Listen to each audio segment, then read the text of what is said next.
Welcome to A Dark Path, a podcast exploring the depths of witchcraft, magic, the occult, and all things mysterious. Join us on this journey into the unknown, down a dark path overgrown. Find spells and rituals, folklore and legends. Come, set your candles alight to clear your mind and unwind. Delve into the shadows to uncover a dark path.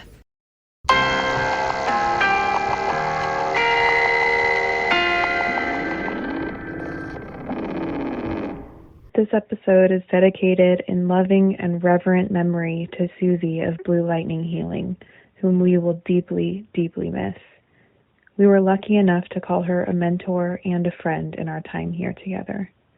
Working as a healer, teacher, and channeler in the greater Seattle area, Susy was an active and beloved member of the Pacific Northwest metaphysical community, as well as a safe haven for many in the storms of life.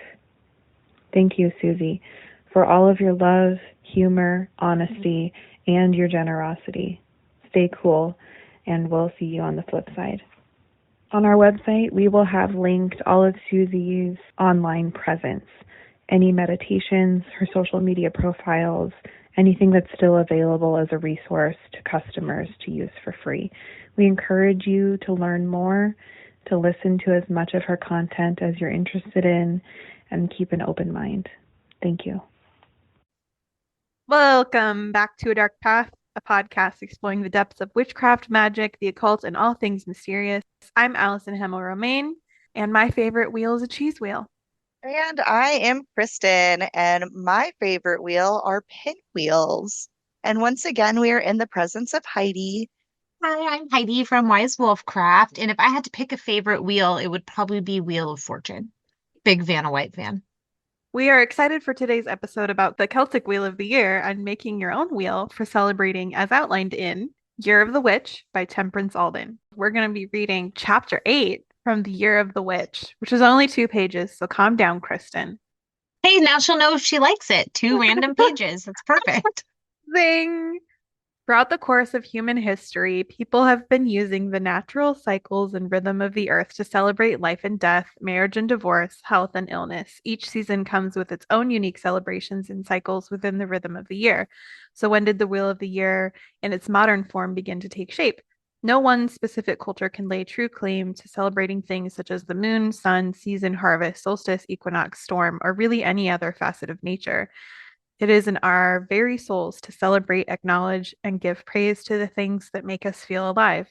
However, each culture has its own traditions, values, and knowledge that make every named festival unique.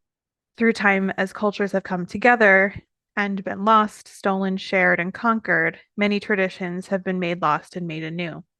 Much of modern Western witchcraft is based on, that is a fucking tongue twister, by the way. I'm amazed I got through that. Is based off the teachings and ideology of Aleister Crowley and the Hermetic Order of the Golden Dawn. Originally founded by a group of English Freemasons during the late 19th century, the Hermetic Order was an esoteric occult society that had hundreds of men and women initiates. The order's foundations were influenced heavily by Judeo-Christian mysticism and Kabbalah, Hermeticism, ancient Egypt, Freemasonry, and alchemy, among other sources. This wide variety of foundational eclecticism helped create a tradition steeped in ceremonial and ritual-based magic. It was within the society that a way of organizing group magic and ritual came to be known. These systems were what built the foundations for what we know as modern Wicca. This is not to say Wicca is an offshoot of the Golden Dawn, but to point out in broader terms that the founders of Wicca, specifically Gerald Gardner, used the skeleton of the Golden Dawn to create the methods for group work that we see throughout witchcraft today. The biggest, most visible reminder we have of these origins is the phrase, "so mote it be," which is used widely in the right hand and Wiccan communities today. This phrase is actually Freemason in origin and was adapted by Gardner into modern Wicca. Gerald Gardner also had a strong hand in the revival of the festivals on the modern Wheel of the Year. During the mid-20th century, Gardner adopted for his coven a Wheel of the Year celebrating the solstices and equinoxes, as well as 4 Celtic fire festivals: Samhain, Winter Nights, Halloween, Pagan New Year; Imbolc, St. Brigid's Day, Candlemas; Beltane, May Eve, May Day, Lunasa; Freyfest, Lammas. At the time of creation, only the 4 Celtic holidays were named. The remaining 4 solstice and equinox days were described by their season and function rather than given a special name. These days were later named by Aidan Kelly in the 1970s and became popular under these names: Yule, winter solstice; Ostara, spring equinox; Litha, summer solstice; and Mabon, autumn equinox. Due to this group project of sorts with creating and naming the holidays on the wheel, we now have the mix of Celtic and Germanic influenced holidays that we all know and love. So the modern wheel of the year is based off of most commonly known of the Welsh, Celtic, kind of British area. So the modern wheel of the year is based off of that kind of region, Celtic, British, that area. But that's a very particular type of weather. So it follows the Yule is in winter, and then spring is Ostara. And so it has those very, definite based on that culture and that area. So with the modern wheel of the year, we have Samhain, which is October 31st, November 1st. Yule is the winter solstice, typically on December 21st. And then we go into Imbolc, which is the February 1st fire festival. Ostara is the spring equinox, and that is typically around March 20th. And then we've got Beltane, that's May 1st, another fire festival. So we've got Midsummer, also known as Litha. It's the summer solstice. Is typically June 20th. And then that goes into our last fire festival, Lunasa, and that's August 1st. And then we also have Mabon or Mabon, and that is our fall equinox.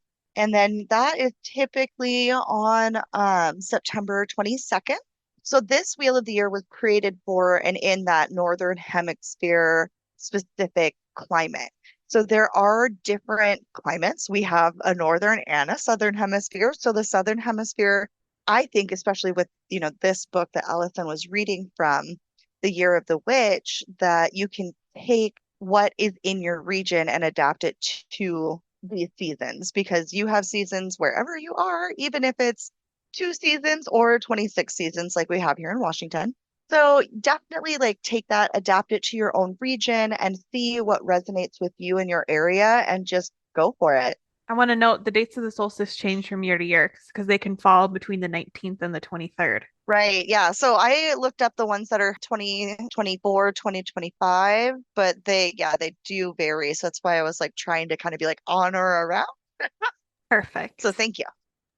So an alternative that I'm really excited about, but actually hadn't really heard about until my friend Allyson told me about it, was making your own wheel of the year, which it can help you build and establish your own rituals, obviously, right? As well as reflecting on yourself, but it's going to bring a lot more to the table for you than that just on its face, right? What we mean by developing rituals, when you take a minute to sit down and look at each of the seasons and decide what your priorities are for this season.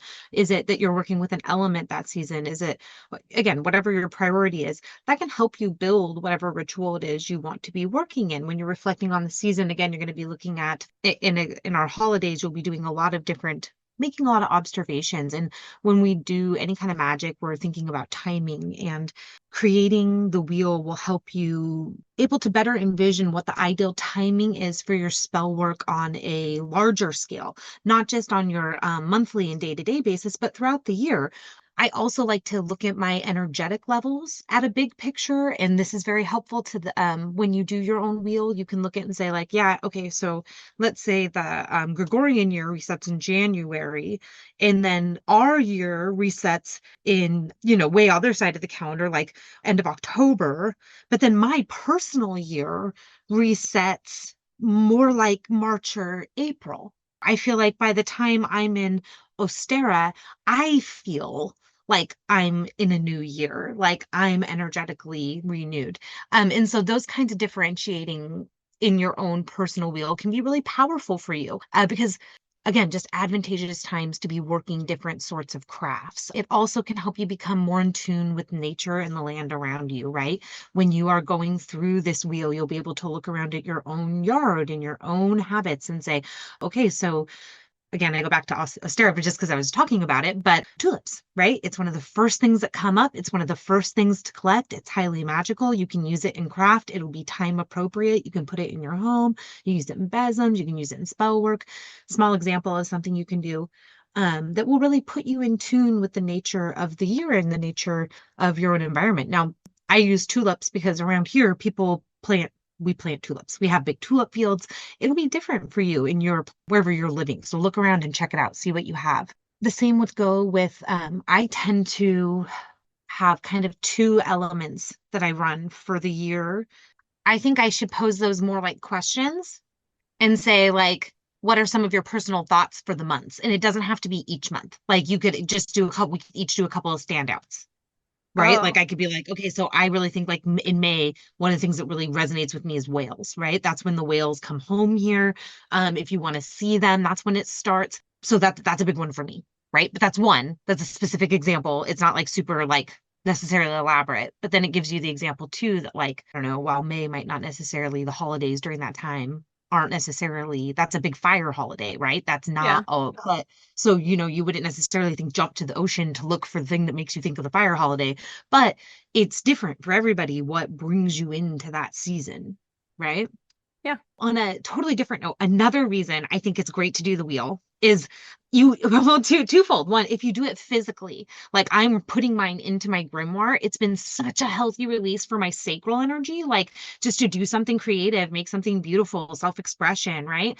If you do art, making a wheel you could put on your wall, right? This also helps us manifest things. It can help, it can just help in so many ways. I think it's a really, really powerful project for knowledge of self. And knowledge of self is like that improves all level of craft. What are some of your personal thoughts for the different months we have? I spoke earlier about May and the whales coming home, and I really think that's an important time for me this time of year. We have our own special pod here in the Pacific Northwest, right? So whales are very significant for us. Allyson, how about you? My mind goes to January because we have an estuary off the back of our house, and there's like a few families of coyote that hang out. And so they'll be up late into the night howling for like half of January. And it's such an eerie, like mystical time. Plus, it's icy. Everything has frost on it. It's one of my favorites so far that it's been easily noticeable that time of year since I moved here. Another time of year that really speaks out to me is fire season. That would be like, I think it starts in July, right? And then kind of picks up in August and September. The first full year that I lived out here, there were days where the sky was orange and then like ash and soot were like raining from the sky. I'd never experienced that before. It was fucking wild. So those are like two times of year that really stand out for me. How about you, Kristen? So crazy because like you guys definitely had picked out a lot of the external like growing things and stuff like that, animals. For me, it's more of like the change in what you do at home. So like in the winter, it's fireplace, it's simmer pots. It like that's kind of how my wheel goes. And then in April, like the springtime is like cookies and baking and stuff like that. So like that's kind of how my brain goes with the wheel is like, yeah, the seasons change, but to me it's so hard because it's like what rainy 95% of the time in some fashion. So it's like I love the rain, but I'm looking at my wheel in front of me literally, and I'm like, rain, love rain, spring, renewal, rain, birthday, rain. So I apparently love rain. I think that that's really important to include in your wheel, like the actual magical practices that you're doing. And that's how you develop your practice. That's how you develop these rituals we're talking about. But I think that's huge. I think that writing things out like, oh, I make besoms in the spring. Oh, I do simmer pots in the fall. The pumpkin spice work comes in October, whatever it is for you, that's yeah, that's exactly it. I think that the last thing we think about hits right onto that, but it's like cultural traditions, right? Our big events, our festivals, the types of things we do. What do we do? You can put these into, and this would include, of course, our craft. Are there things that we do at specific holidays or certain months or certain times of year? And these traditions could be secular, right? They could be religious traditions or spiritual traditions, even things within your own family or just your own personal practice. Like I like to, and I kind of do this the whole winter time. Like as soon as it's cold enough to sit outside with a fire, because you're like, when's fire season? And I'm like, I was thinking like building fires. And then when you're talking about it in the air, I was like, oh dude, I build fires like from like September to June. It's basically when the fire ban's on. That's when the fire season's not happening. We like to make these things that I think they're really Yule lanterns, but we make them in bulk. We do it all the way because it's cold enough. But you freeze ice with a bunch of different seasonal components in the ice, and it's effectively like you use a large cylinder container with a smaller cylinder container inside, to create a candle holder, and then you put a candle inside and it lights up. It's really beautiful. If you ever want to check one out, I have one on my Instagram page at Wise Wolf Craft. That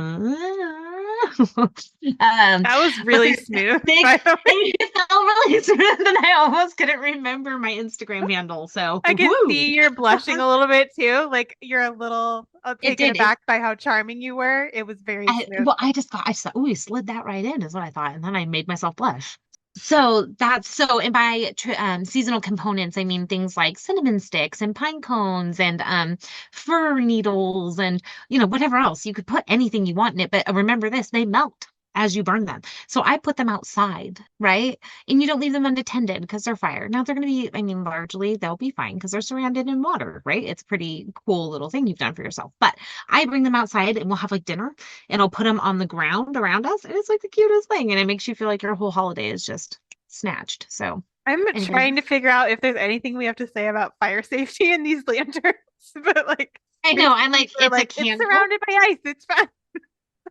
Well, I started with stay with it. You don't leave them. It is an ice candle holder. And I do recommend them in the snow too. Funnest thing ever. They'll stay lit forever. We've been traveling together down a dark path. Now it's time to take a break and listen to some of our sponsors. A Dark Path will return after these messages. Needing guidance on your dark path? Explore the mysterious world of Jupiter's Omens, offering handmade rituals, spells, and tools to focus your intention during spell work, vintage altar tools and decor, and intuitive tarot sessions utilizing claircognizance. Visit Jupiter's Omens, where the mystical and macabre meet, at jupitersomens.square.site. That's jupitersomens.square.site.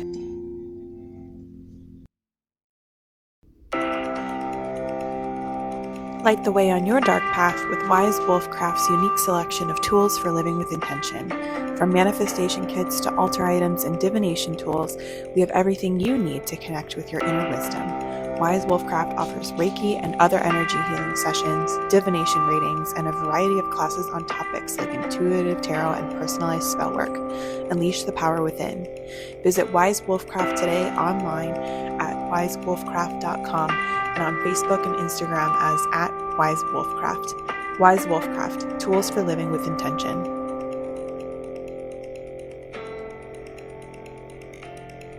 So yeah, definitely. I mean, everybody's got their own traditions. Some are very, very common from, household to household, and some are very, very unique. And I think that's the really fun part. Um, for our family, every Christmas and Thanksgiving, we always have this, it's just called green drink, and it's a green colored drink. So it's so simple. Anybody can do it. It's lime sherbet or sorbet. I think I never can remember the difference. I think one has like milk and one doesn't, but Yeah, whatever one's is, milk and one's ice, right? yeah, yeah. Either way, it's delicious. I've tried them both ways. So it's the lime and like a spray Sierra Mist, 7-Up, some kind of like lemon lime drink. And so you just put like those together. It's green drink, and that's something that we always like, even with my grandparents passing, we still do it. We're like, all right, got to get that green drink. So one thing I also really love too is I love fall. Like fall is one of my favorite seasons. I'm 50-50 between fall and spring. But one thing that fall has over spring is those crunchy leaves. The leaves start falling and then they're kind of dried up. And then you can go outside and literally just, I'm always taken back to my childhood when I'm like, let's go step on some leaves. Crunch, crunch, crunch, crunch. It's so fun. Highly recommend it. So that's another seasonal thing. Another thing that we do is my husband and I always watch The Crow, and we watch that on Devil's Night, and that's every single year. It's just a tradition that we have. Devil's Night is the night before Halloween, so the 30th. I'd never heard of So we'll that watch it. until you. Yeah. Really? Oh, that's so fun. It's actually stated, I think, in the movie about it being Devil's Night, but I believe it started in like the 70s because police were noticing like an uptick in crime on the night before Halloween. Fascinating. And yeah. So that's the stuff that we do. The very last thing that I do personally, and this is just a me thing, my grandpa had passed away on New Year's. And the last thing that he told me and my brother was no matter what, when I pass, if you have plans, I want you to continue those plans. So we found out, we still went out, we still did our thing. But ever since then, I've been putting out just a shot of liquor. So before I take, any drinks or do any kind of, whatever for you know, it could be a drinking night, it could be a not drinking night, but the night of New Year's, I always leave out a shot for him. So seasonal traditions for me start with I have like calendar events in which I list out all the things that we've discussed that we want to do in that season. It's very type A, very OCD. But I do that so I can keep track of what's going on. Part of it's trauma, part of it's just LIVIN. I make a Yule cinnamon wreath breakfast roll.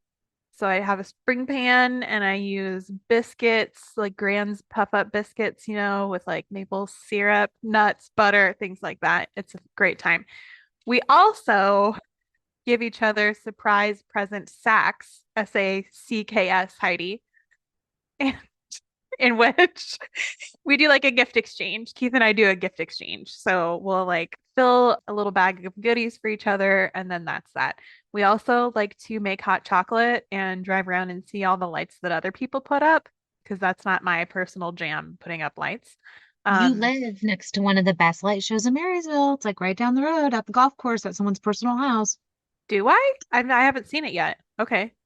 We'll take you there. It's so Noted. fun. You bring a can of food and turn it to a certain station on the radio, Mm-hmm. and their music is synced up to their lights. And it's like a big light show and the music on the radio, and they do a big food drive. Okay. I've never seen And I say signs for right this. by because you live in Marysville. It's like in the middle of Marysville. And Yeah, it's like it's close. much It's like closer that's than 5 minutes from my house, bro. I haven't even seen Yeah, ads. it is. It's literally on your It's like, side of the golf course. Kristen, did you know oh, about this? No. I lived in no, Marysville I my hate entire Christmas. life and didn't know till I worked at the golf course. So, Excellent. and it's apparently That's television. so So crazy. anyway, sorry. Continue. Now that I know that, I'm gonna be doing that this year. We also accidentally watch Sweeney Todd every Samhain.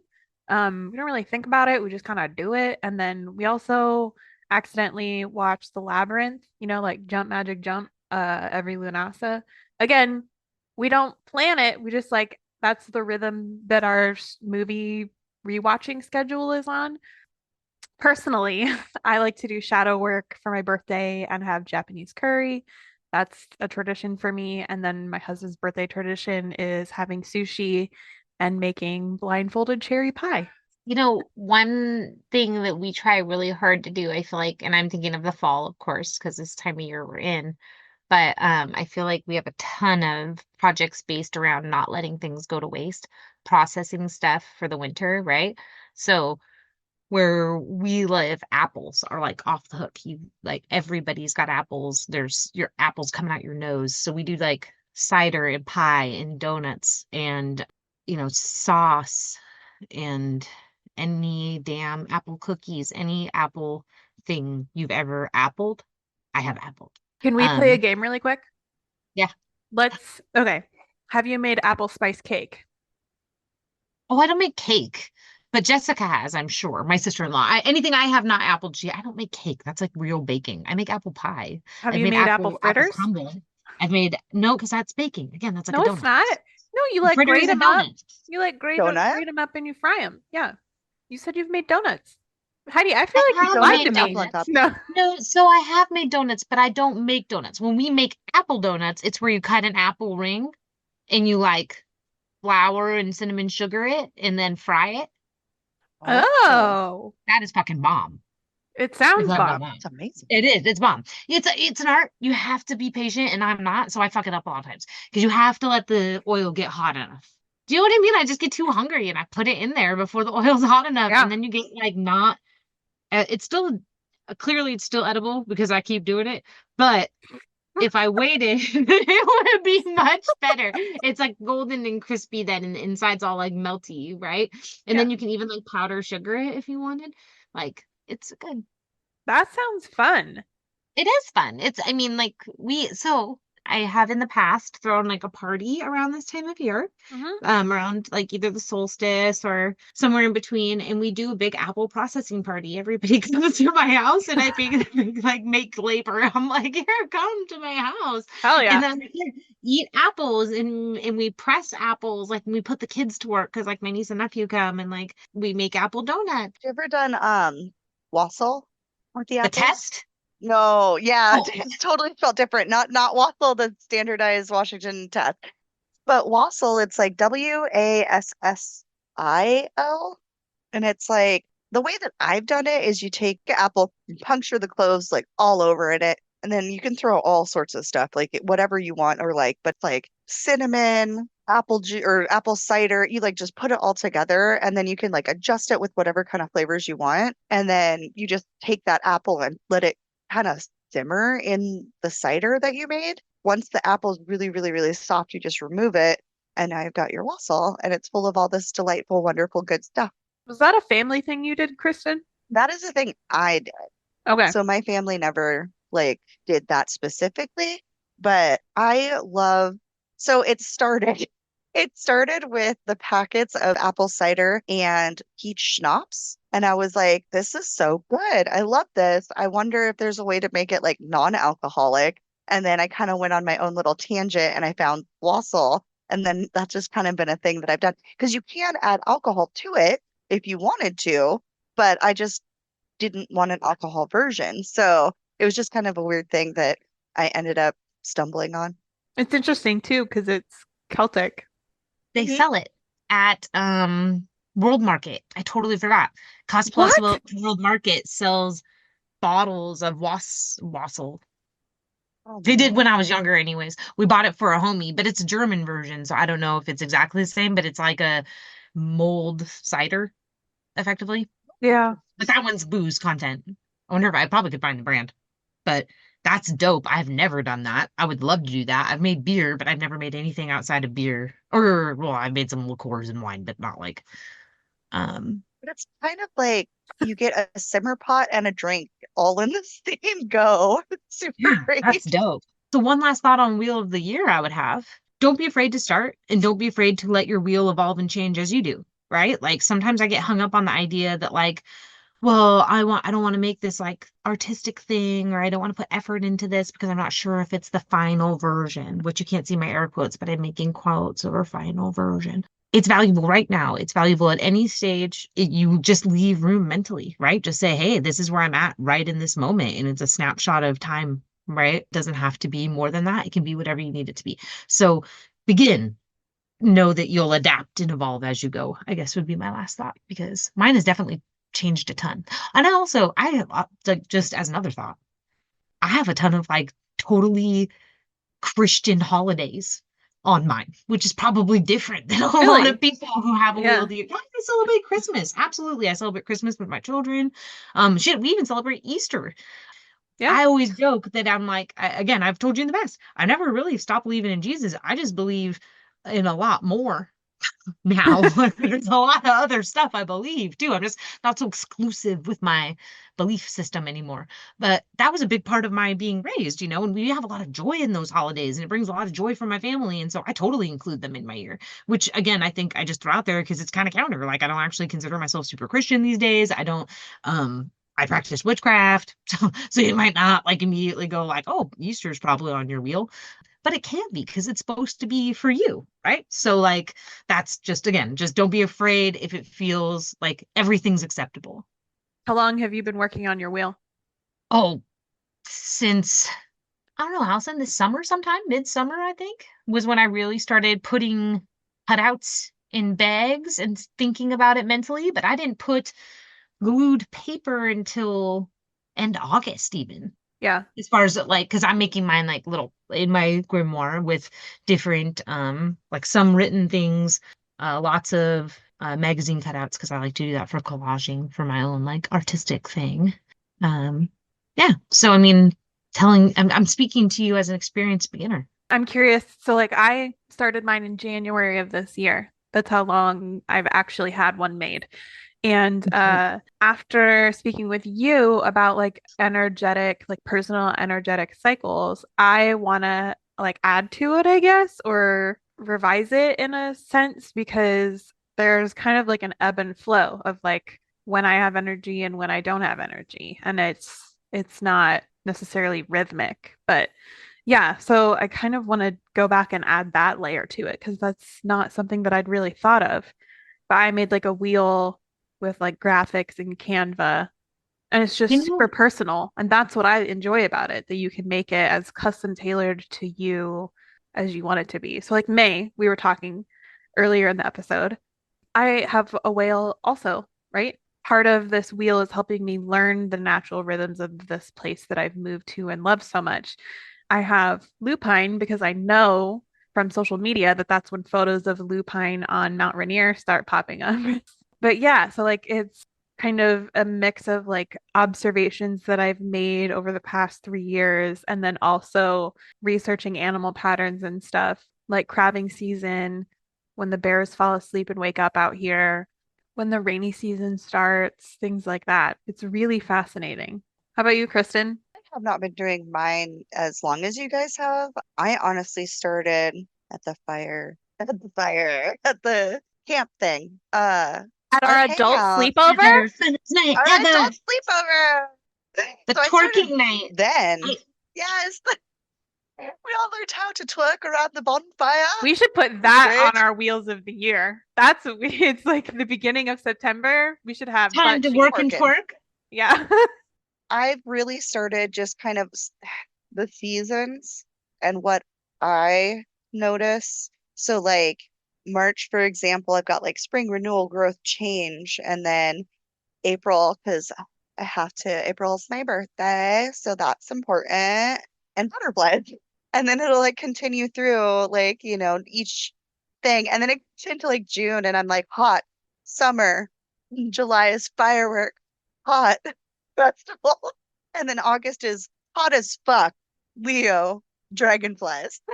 So it doesn't necessarily have to be like this very serious, like, I have to have this as like a perfect thing, and I have to have everything specifically for this month and this season. And I mean, like both you guys have said, that it ebbs and flows. Like sometimes, so for me, winter sucks. I love the actual season, but because of life and past experiences, the holidays are horrible. Not my favorite thing. So for me, I have to look at what are the things that I like. It's not going to be Christmas or Thanksgiving. It's going to be Halloween. It's going to be communicating with spirits. It's going to be white, crisp snow and the silence that snow brings. And that's what it is for me. So with my Wheel of the Year, I really tried to kind of center it more around what are the things that are positive? What are the things that I enjoy? And what are the differences from month to month, season to season? Does anybody have anything they wear that's like not strange, but like we have all these different things Close. that we did? Yeah, like or like I make leaf crowns and wear crowns during the fall.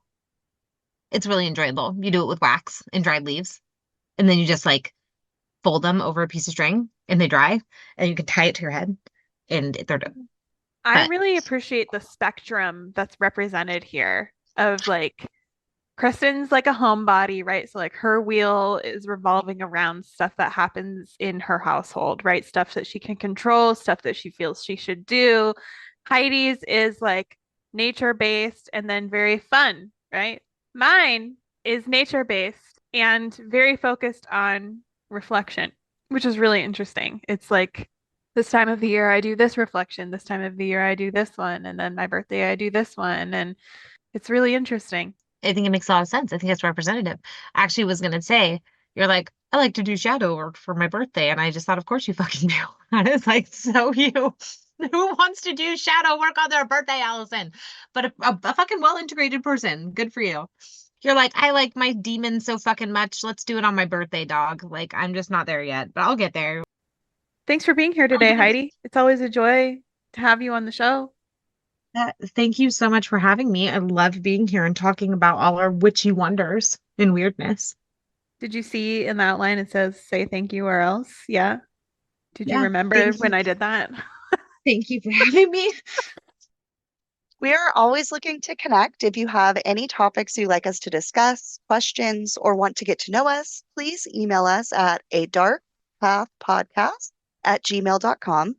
Again, that is adarkpathpodcast@gmail.com. You can follow Heidi on socials at Wise Wolfcraft, and you can follow us at A Dark Path Podcast. Thank you for listening and joining us on this journey down a dark path. We will have a PDF worksheet for you to make your own Wheel of the Year available for download on our website for free. Join us next time for grounding and shielding just before the holidays. It is now that our time together must come to an end.